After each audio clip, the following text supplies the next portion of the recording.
है, चाहे वो किसी भी महापुरुष की है, किसी सदगुरु की है, किसी की भी है वो मूर्ति, जैसे हमारे सामने ये साथ में सदगुरुदेव परम पूजनीय बूटा सिंह जी महाराज की जो है एक स्नैप लगा हुआ है, फोटो लगी हुई है, तो इसका मतलब ये नहीं है कि मैं मूर्ति पूजक हूँ, ऐसा नहीं। ये जो फोटो है ये मेरे, this is just like a symbol of respect, बस, इससे ज्यादा कुछ नहीं है। क्योंकि जैसे एक बच्चा नर्सरी में जाता है तो उसको जब वास्तविकता का पता नहीं होता तो उसको एक फोटो दिखाई जाती है कि देखो ये आम की फोटो है, ये बनाना की फोटो है, ये एप्पल की फोटो है, तो वो बच्चे को वो फोटो उसके दिमाग में बैठ जाती है, वो उसके दिमाग में बैठ जाती है। लेकिन जब वो बच्चा बड़ा हो जाता है और वो मार्केट में जाता है साथ संगत जी, तो जो उसको मार्केट में ले जाकर देखता है वहां पर ओरिजिनल सेब को भी देख लेता है, बनाना को भी देख लेता है, और भी जितने भी फर्क अपने फ्रूट हैं उन सबको उसको पहचान हो जाती है, और उनको वो टेस्ट करके भी देख लेता है। तो फिर वो ये समझता है कि जो मैं अब तक वो मुझे नर्सरी में जो फोटो दिखाई गई थी, वो जो कल्पना थी, वो अब वो असलियत मैंने अब देख ली है, जब उस चीज को प्राप्त कर लिया, उसको टेस्ट कर रस स्वादन करके देख लिया है। सो इसलिए पहले देखो, पहले खुली आंखों से पहचान करो, पहले खुली आंखों से पहचान करो, पहले खुली आंखों से देखो परमेश्वर को, इस पारब्रह्म निराकार सर्वाधार विश्वाधार हस्ती को खुली आंखों से देखो। जो सदगुरु ब्रह्मज्ञानी होगा, तत्वदर्शी होगा, जिसने देखा होगा, इसी के शरण में, अगर हमारे ये भी सभी को ये समय नहीं मिलता, सभी के लिए ये वो नहीं है कि सभी को ऐसा सदगुरु मिलेगा। जब हमारे प्रारब्ध कर्म जागृत होते हैं, संचित कर्म जागृत होते हैं, वर्तमान के कर्म जागृत होते हैं, जब सारे कर्म जागृत होते हैं, हमारा सत्संग सेवा सुमरण जो भी हमने जाने अनजाने में परमेश्वर की बंदगी की है, तो उसका जब वो बंदगी फलीभूत होती है, तो तब जाकर साथ संगत जी हमें एक ऐसा कोई ब्रह्मवेता सदगुरु मिल जाता है। बस जब हमें ऐसा सदगुरु मिल गया, परमात्मा को जानना पहचानना कोई बहुत बड़ी बात नहीं है। परमेश्वर तो हमारे अंग संग ही है, लेकिन ये जानने के बाद में, पहचानने के बाद में, ऐसे नहीं किसी के कहने सुनने से नहीं कहना। किसी ने कह दिया परमात्मा सर्वव्यापी, आप भी गीत गाने शुरू कर दिया, आपने भी सर्वव्यापी है। किसी ने कह दिया परमात्मा कण कण के अंदर है, आपने भी कहना शुरू कर दिया कण कण के अंदर है। तो ऐसा किसी के कहने से, किसी की बातों से, चाहे वो शास्त्रों में कहेगी, शास्त्रों में जो बातें कही गई वो हमें एक इशारा कर रही हैं, हमें वो एक इशारा कर रही है परमेश्वर की तरफ कि परमेश्वर ऐसा होता है। तो जो वो इशारा कर रही है हमें, जो वो हमें प्रेरणाएं दे रही हैं, इशारा कर रही हैं, सो उसकी तरफ ही हमने ध्यान करना है कि अभी मुझे कह क्या रहा है, ये वास्तव में इसका मतलब क्या है। सो इसलिए साथ संगत जी ये बात बहुत ही ज्यादा जरूरी जाननी है, ये बहुत ही ज्यादा जरूरी जाननी है, बहुत ही ज्यादा जरूरी जाननी है। तो अगर ये बात हमें नहीं जानी तो मैं ये समझता हूं कि हमारा अध्यात्म के अंदर आके हमारा कुछ भी बनने वाला नहीं है। इसलिए सबसे पहले जानकारी, सबसे पहले पहचान, और खुली आंखों से पहचान। खुली आंखों से जब पहचान होगी, जब खुली आंखों से पहचान होगी, तभी तो हम बड़े जोर से कह सकेंगे कि हमने परमेश्वर को देखा है, हमने परमात्मा को देखा है। बिन देखे उपजे नहीं आशा, जो दृश्य सगल विनाशा। जब तक देखा नहीं है तो कल्पनाओं में ही नहीं फंसे रहना है। पहले खुली आंखों से देखो, पहले खुली आंखों से पहचान करो, उसके बाद में फिर अंतर्मुखी होने की सदगुरु भगवान से युक्ति को प्राप्त करेंगे, तब जाकर हमें साथ संगति वर्णात्मक नाम को जपते हुए धुनात्मक नाम तक पहुंचेंगे। धुनात्मक नाम को जपते हुए जो आप बेगमपुरा के सपने ले रहे हो कि बेगमपुरा शहर को नाम, तो गुरु महाराज तो बेगमपुरे में वास क्यों न जाके, इसलिए कहा है, ये कहने से इस बाहर की जो खुली आंखों से दृष्टिमान जगत यहाँ पर बेगमपुरा नहीं हो सकता है। गुरु महाराज कहता है कि काया कांसी को जो गाई दास रविदास रहे समझाई। वो कहते हैं ये जो तुम्हारा पंच भौतिक शरीर है, ये तेरी काया है, यही तेरी कांसी है, इसी में ही कांसी वाला मिलेगा, इसी में कांसी वाला, जिसको हम कहते हैं कांसी वाले की जय, वो इसी के अंदर ही मिलेगा। तो बाहर खोजत क्या फिरे खोज ले घट माही। तो अगर हम ये सोच लेते हैं कि जहाँ किसी गुरु ने जन्म ले लिया है, बस वो गुरु तो वहीं पर ही बैठा है, ठीक है, वहां पर वो स्थान उसका पूजनीय एक महान हस्ती ने जन्म लिया है, वहां पर सत्संग होने चाहिए, वहां पर सब कुछ होना चाहिए। लेकिन मात्र यही नहीं समझ लेना चाहिए कि हमने किसी गुरु स्थान पे चले गए, बस वहां की यात्रा पूरी कर ली और हम मुक्त हो गए।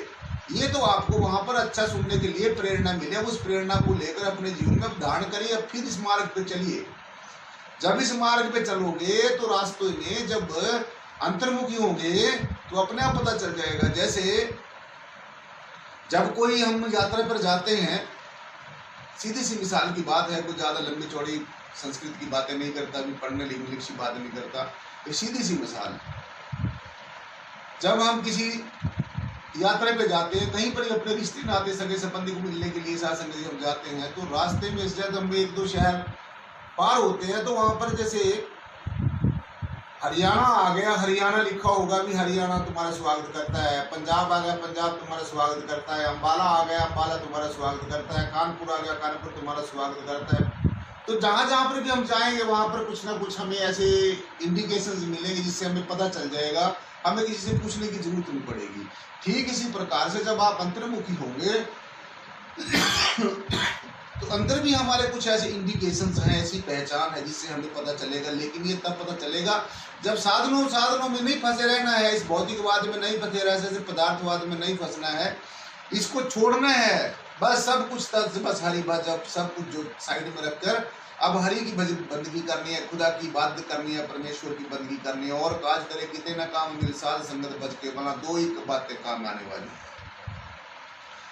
2 बातें सबसे इंपॉर्टेंट है, ये मैं अपने तरफ से नहीं कह रहा हूँ, ये उन तत्वदर्शी ब्रह्म ज्ञानी आत्मवेता संतों ने, जिन्होंने अपने जीवन में अनुभव किया है, खुद अनुभव किया है। सूत्र शब्द दोनों अनुभव रूपा, तू क्यों पड़ा भ्रम के कूपा है जीव, तू इस भ्रमों में, संशयों में, डाउट्स में क्यों पड़ा है, ये भ्रमों के इसमें कुएं में क्यों गिरा जा रहा है। ये सूर्त और शब्द का, सूर्त शब्द दोनों अनुभव रूपा, जब सूर्त और शब्द का योग होगा, जब आत्मा का और परमात्मा का योग होगा, जब सूर्तक और शब्द का मेल होगा, जिसको हम शब्द योग कह रहे हैं, जिसको हम लय योग कह रहे हैं, जिसको हम ज्योति और नाद का योग भी कह रहे हैं, अपने अंतर में दिव्य ज्योति का दर्शन करते हुए, आगा चक्र में ध्यान करते हुए, इसके अंतर्मुखी होकर दिव्य दर्शन ज्योति का दर्शन करते हुए, अब यही ज्योति रंजन है जिसको हमारे सदग्रंथों में बताया गया। ये जो परम ज्योति है,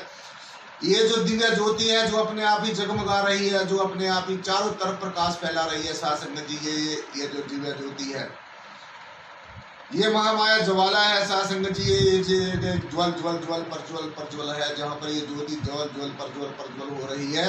इसमें कोई तेल डालने की, कोई घी डालने की कोई जरूरत नहीं है, इसमें कोई बत्ती डालने की जरूरत नहीं है, इसके साथ में कोई इसको जलाने की जरूरत नहीं है, स्वतः ही जल रही है, स्वतः ही जल रही है, स्वतः ही जल रही है। तो जो स्वतः है, जो स्वयंभू है, अब इसको कौन बनाने वाला है? ये तो आदि अनादि है, ये शब्द से भी अशब्द हो जाता है, तुम शब्दों के चक्कर में पड़े रहो, ये अशब्द होकर बैठ जाता है, तुम गुण अवगुण के चक्कर में पड़े रहो, ये निर्गुण होकर बैठ जाता है, तुम रंग रूपाकार के जमेले में उलझ जाओ, ये निराकार होकर बैठ जाता है, तुम काम कंचन और कामनी के साथ में असक्त हो जाओ, लेकिन इन सब से परे अपनी अलग से एक अपना अलग रूप बना के बैठ जाता है। कितनी माया, कैसी प्रबल माया प्रभु है, प्रभु तू वाकई धन्य है, तेरी माया इतनी, तूने जो अपनी माया, इसलिए माया का ओला लेकर कितना बड़ा तूने ओला लिया, कितना बड़ा आगे अपने नकाब पहना हुआ है, सारी सृष्टि का नकाब पहना, सारी सृष्टि का श्रृंगार किया हुआ है इस परम तत्व ने, इस परम निर्गुणाकार परमेश्वर ने। और जब ये सारी सृष्टि का जो अज्ञानता का ओला है, जो अंधकार का ओला है, जो नासमझी का ओला है, ये सारा पर्दा है, जब ये पर्दा उठता है और इस परमेश्वर के आगे से ये जो नकाब उठता है, तो फिर इसका दर्शन दीदार होता है, फिर ये साक्षात्कार होता है, तब इसका पता चलता है कि इसको अग्नि जला नहीं सकती है, पानी गला नहीं सकता, हवा उड़ा नहीं सकती, अस्त्र शस्त्र काट नहीं सकता, ये अजर अमर अविनाशी है, आज सच जुगात सच है भी सच, नानक होसी भी सच। हमारे गुरुदेव ने कहा, परम पूज्य सतगुरुदेव नानक साहब जी महाराज ने, ये तो आदि अनादि है, ये सच था, सच है, सच रहेगा, और ये ऐसा कट है, सच है, ऐसा कट सच है, इसको किसी बनावट की जरूरत नहीं है, किसी सजावट की जरूरत नहीं है, किसी दिखावट की जरूरत नहीं है, किसी भी चीजें की जरूरत नहीं है, ये अपने आप में परिपूर्ण है, अपने आप में ये परिपूर्ण है, बिल्कुल एब्सोल्यूट और कंप्लीट है, बिल्कुल परिपूर्ण। और इसी परिपूर्णता का नाम परमात्मा है। जहां पर परिपूर्णता है यही परम तत्व है,